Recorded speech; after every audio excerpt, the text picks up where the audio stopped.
Welcome to Emerge News Now, the inaugural edition. I'm Matthew Chong. And I'm Kristen Wong. We will deliver the news by gathering accurate information and reporting with clarity and depth. There has never been a time when we needed the truth more. So, on that note, let's get started. The province announced that the stay at home order will be extended by another 2 weeks. The Ontario government announced in person learning will resume in Toronto, York, and Peel regions on February 16th. And Bell Media laid off hundreds of workers last Tuesday to streamline their recently updated operating structure.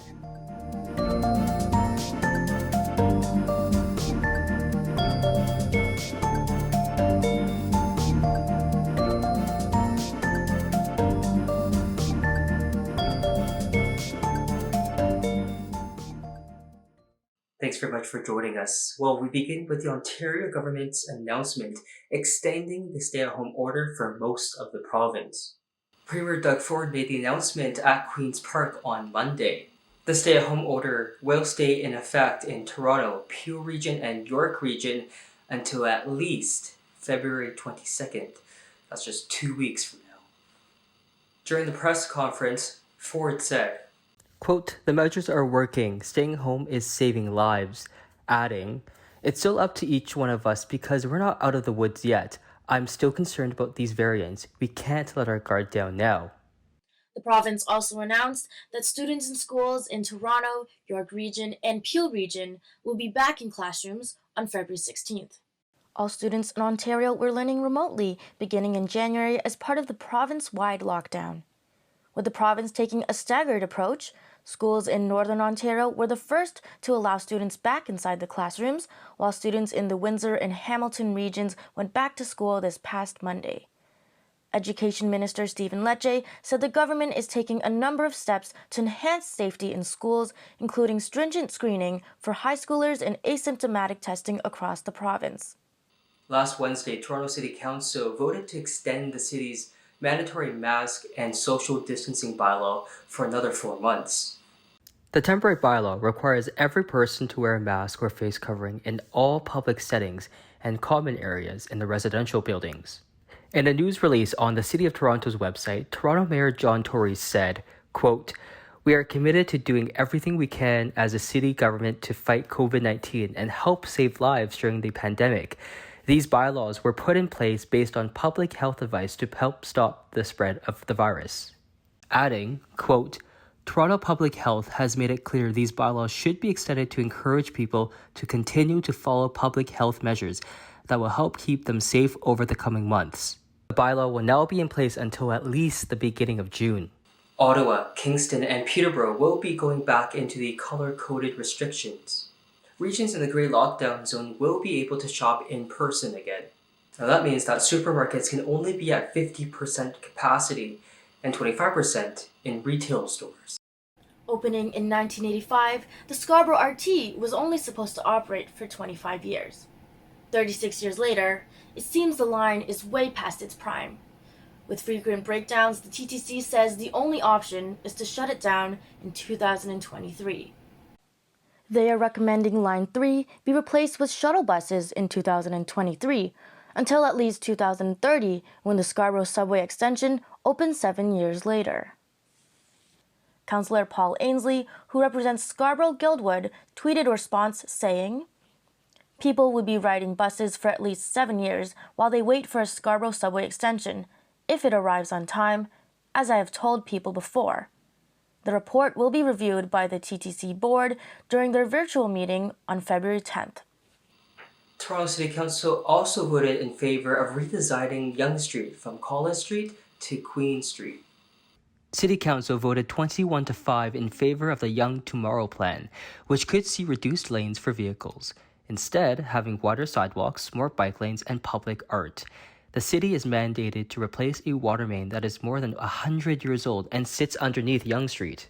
Councillor Kristen Wong Tam, who represents Toronto Centre, reacted to the vote, tweeting her thanks to business owners and residents, adding the redesign was a project 10 years in the making.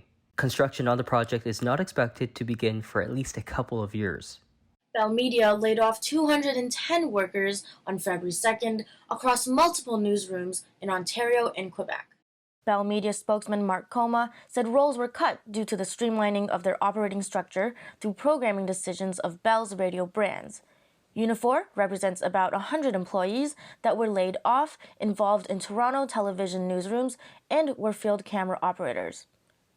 Howard Law, the media section director of Unifor, said some support staff are being temporarily laid off because certain TV shows are not being made in-house during the pandemic. Our democracy, our right to be informed and to push back against the tide of false information relies on a strong media sector, said Howard Law in a media release on February 2nd. We contacted 2 Bell Media publicists, but they did not get back to us for a comment. British Columbia is extending its state of emergency until February 16th. The province did, however, renew restrictions for bars and restaurants leading up to the Super Bowl weekend. Health Minister Adrian Dix and Provincial Health Officer Dr. Bonnie Henry asked British Columbians to respect the ban on gatherings, especially with the emergence of COVID-19 variants. Ian Tostenson, the president and CEO of the British Columbia Restaurant and Food Services Association, spoke about the impact of these new restrictions on the restaurant industry.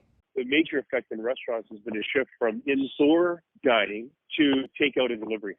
I think the takeout will boost the industry more so than people actually going out. And I think on Super Bowl weekend, takeout and delivery is going to be huge.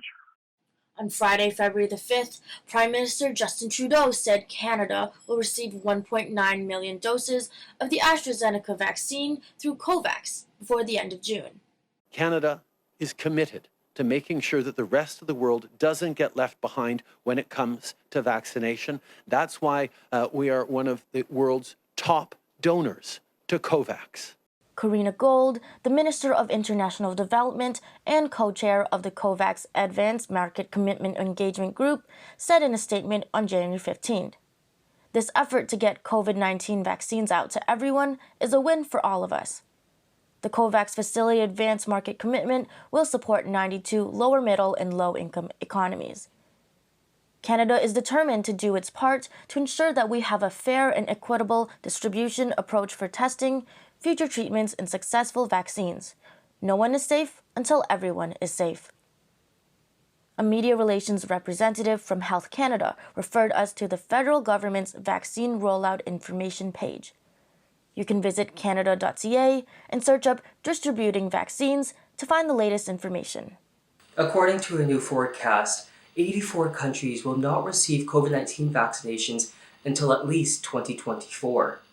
The Economist Intelligence Unit reported that developed nations such as the UK, the US, and Israel are most likely to achieve widespread vaccination coverage by 2021, while less developed nations are left without enough doses to safely immunize their populations in the immediate future.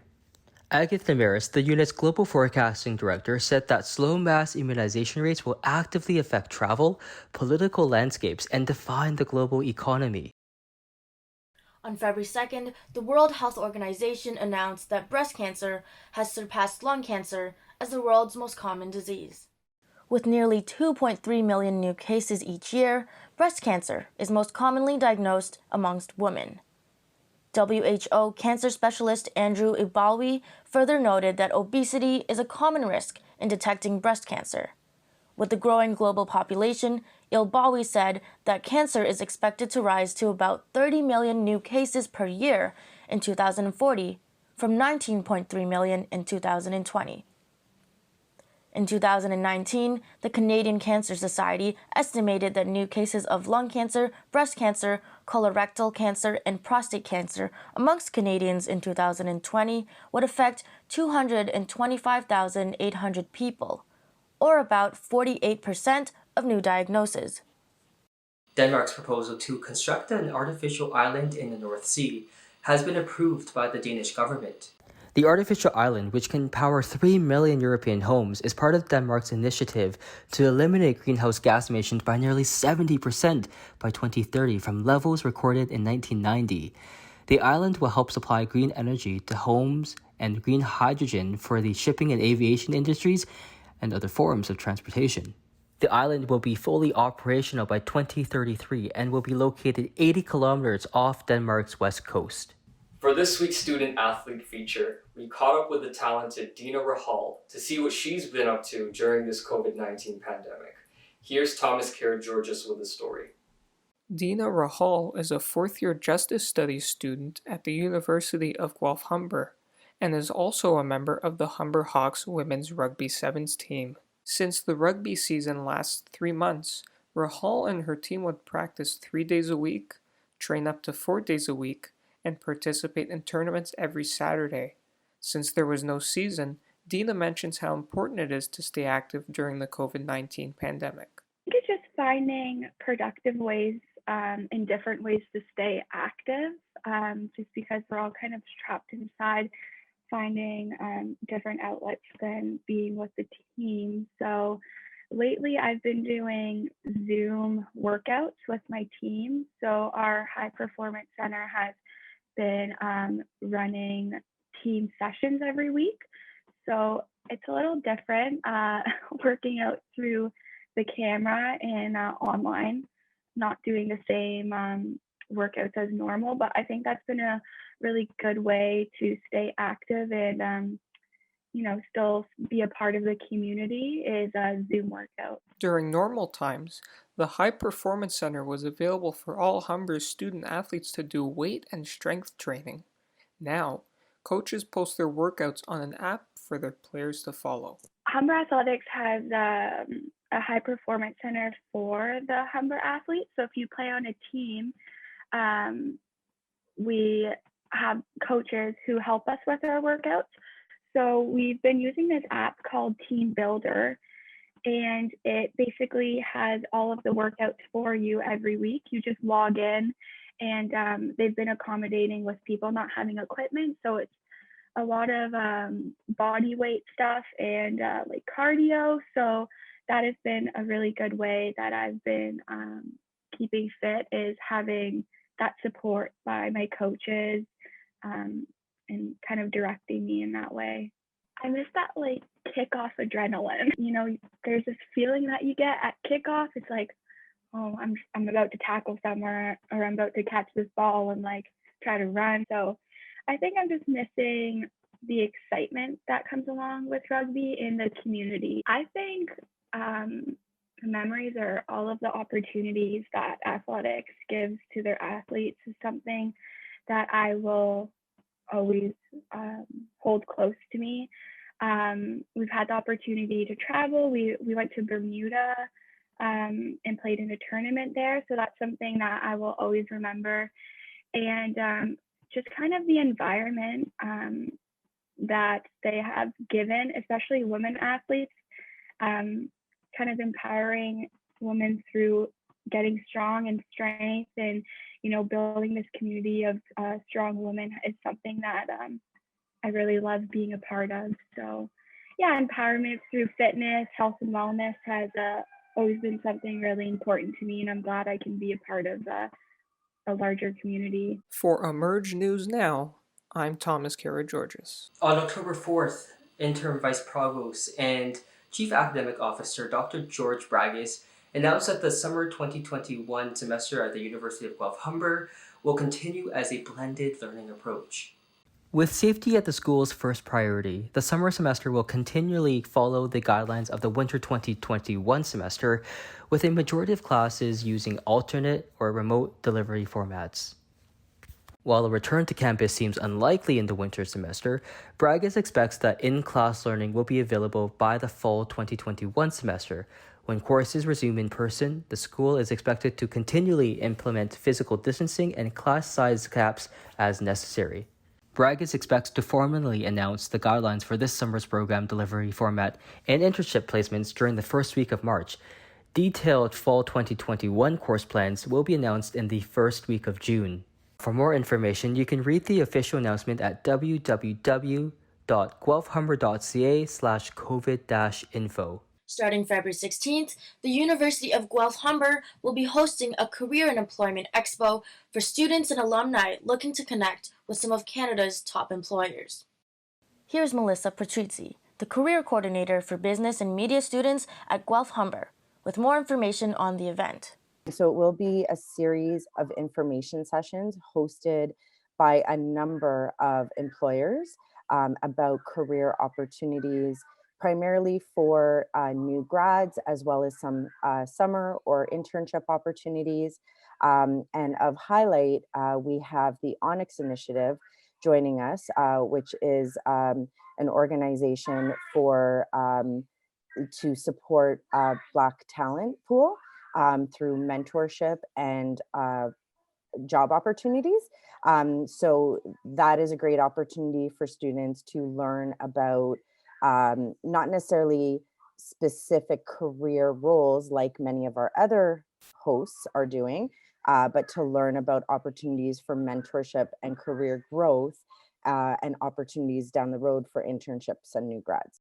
All students are invited to attend the Career Expo and can register using their GHWorks account. Volunteer opportunities are also available for students who are interested in becoming CCR certified.